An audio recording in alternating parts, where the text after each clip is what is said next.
Колко дебел стиропор трябва да има на тавана, за да се постигне изолацията от един зелен покрив? 5 см, 10, 20? Резултатът е абсурден, но напълно истински. И да, някои от вас ще кажат, че е важна и топлопроводимостта на стиропора, но гледайте, защото и за вас има нещо ново. Стандартната топлоизолация и зеления покрив работят по различен начин. Топлоизолацията забавя преноса на топлината. Когато лятото навън е горещо, проникването на топлината в сградата ще е бавно и обратното. Ако е зима и помещението е отоплено, изолацията ще забави загубата на топлина в атмосферата. Тук основният проблем е през летните жеги. Независимо колко дебела е изолацията, тя няма как да спре повърхността на покрива да се нагрява до 60 градуса в България.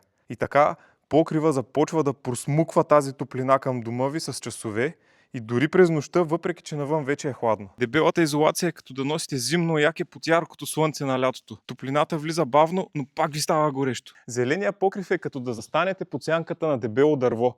Просто не се нагряват. Растенията засенчват повърхността и не позволяват на слънцето да я нагрее силно. Вместо просто да забавя топлината, зеления покрив въобще не я допуска. А почвата задържа влага, която се изпарява през деня и охлажда точно както потът охлажда човешкото тяло. Ето защо през летните жеги зелените покриви могат да намалят топлината, влизаща в помещението с до 80%. Напълно естествено и без никакъв климатик. Все едно да сложите 35 см стиропор, но да го махате вечерно време, когато е хладно. Природата вече е измислила системата за най-добро пасивно охлаждане. Ние от Грейна просто я връщаме обратно на покрива. Тук следва въпроса, щом зеления покрив изолира толкова добре, нужна ли е допълнителна топлоизолация на тавана под него? И отговорът е определено да. Топлоизолацията е незаменима през зимно време. Тогава зеления покрив играе ролята горе-долу на 2 см стиропор и се нуждае от допълнителна подкрепа.